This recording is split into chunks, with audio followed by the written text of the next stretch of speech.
Bien, le télétravail qui revient dans l'actualité, il y a eu un débat semblable au fédéral. Maintenant, c'est pour les fonctionnaires du gouvernement du Québec. Retour au bureau demandé pour les fonctionnaires. Donc, le télétravail va demeurer une réalité, mais un peu plus limitée.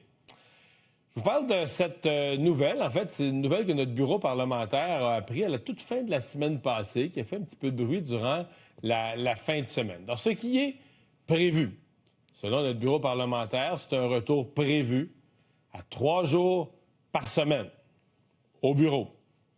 Pour prendre l'expression à la mode, là, en présentiel. 3 jours par semaine.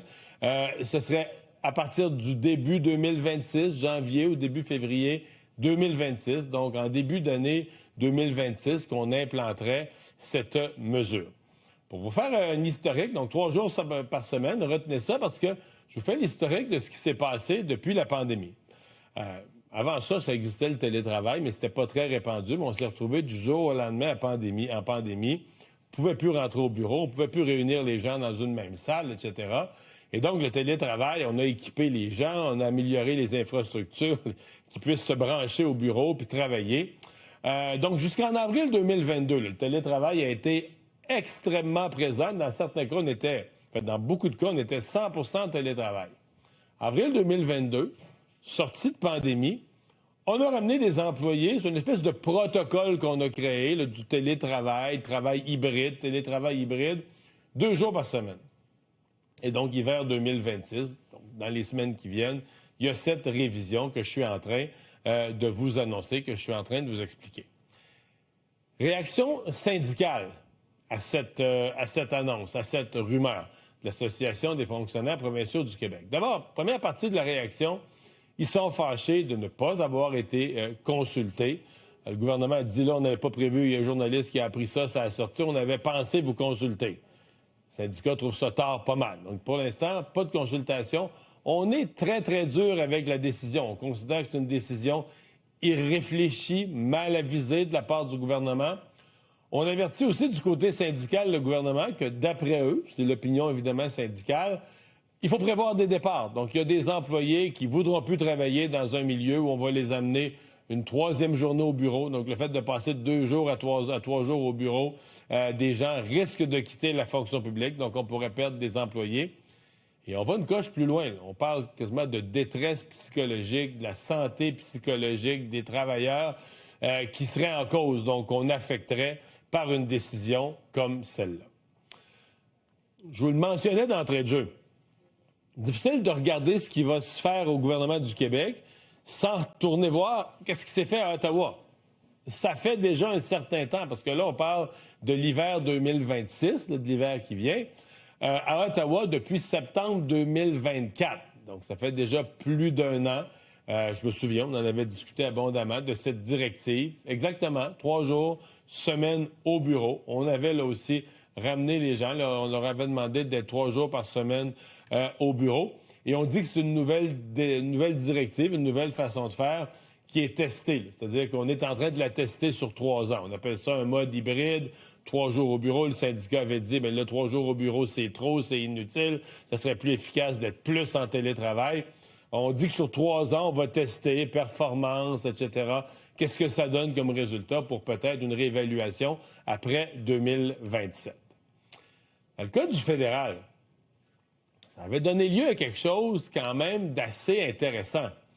Parce que le syndicat de fonctionnaires, qui n'est pas le même qu'à Québec, le syndicat Alliance de la fonction publique à Ottawa, avait milité ou demandé, réclamé un droit au télétravail. Je me souviens de ma réaction un peu éberluée, étonnée. Je me suis dit, OK, un petit peu, là. Au départ, c'était un accommodement pour la pandémie. Ensuite, on a dit, ouais, c'est apprécié, les employés apprécient ça. On va tester un modèle hybride. Est-ce que c'est un droit? Je sais qu'au Canada, vous allez me dire, tout devient un droit, là. Est-ce que c'est un droit, au sens même d'un droit fondamental, dire que c'est un droit au télétravail? Parce que là, avec le droit au télétravail, l'idée, c'est de retirer le pouvoir de l'employeur, qui habituellement est un pouvoir de base. Donc, l'employeur peut décider du lieu où s'exerce le travail.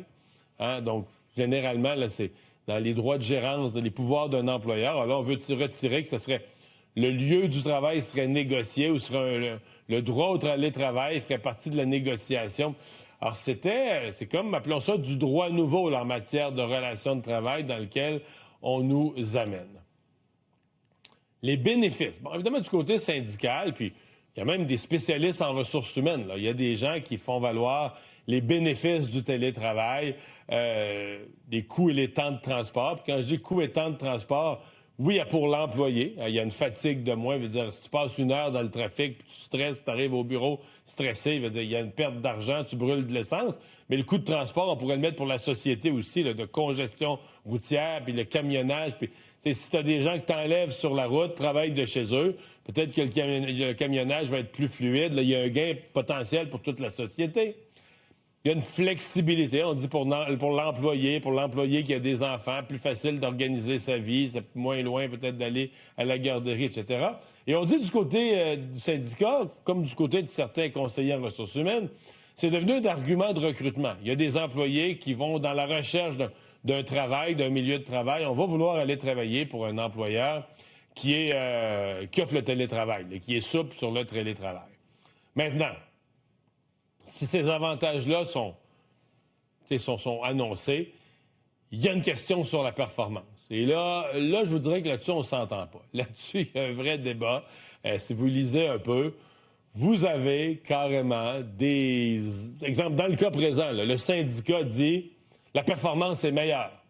En télétravail, là, le gouvernement obtient des meilleurs résultats de ses employés, une meilleure productivité, une meilleure performance de ses employés. Et si on les ramène au bureau 3 jours par semaine, on va perdre la performance. Alors, vous avez des employeurs qui disent, peut-être que quand, ils parlent au téléphone de même en train de mettre du linge dans la laveuse, de ce que la personne est concentrée. On a entendu toutes les caricatures là-dessus. Il y a des employeurs qui disent, oui, c'est pratique, il y a des avantages, mais on veut les avoir au bureau, on veut être capable de faire des réunions, on veut... Donc, sur la performance et la productivité, sur certains points, on s'entend, sur d'autres, on ne s'entend pas. Et je pense que c'est ça aussi le débat autour de ce retour au travail. Alors, à suivre. Pour l'instant, le syndicat nous dit qu'on n'a toujours pas été consulté. Est-ce que ces rencontres vont avoir lieu? Est-ce que le gouvernement sera négociable là-dessus ou est-ce que c'est quelque chose de non négociable, le retour, je vous dirais, à surveiller?